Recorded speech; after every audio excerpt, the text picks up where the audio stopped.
শুধু এটাই ভয়, মোৰ অতীতে যদি তোমাক কেতিয়াবা আমনি কৰে। মই ইমান চেলফিছ নহয়, মই সদায় তোমাৰ সুখতে সুখী হ'ব বিচাৰোঁ। হ'ব দিয়া, আজিৰ পৰা তোমাৰ সিদ্ধান্তই মোৰো সিদ্ধান্ত। সঁচাকৈ?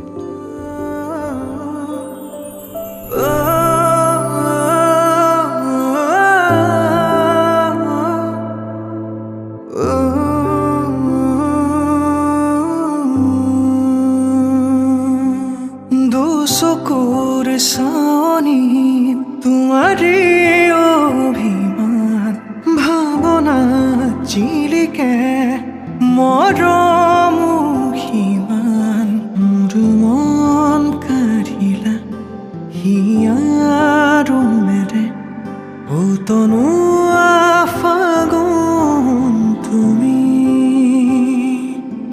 মোৰ মন কাঢ়িলা হিয়াৰো মেৰে তনু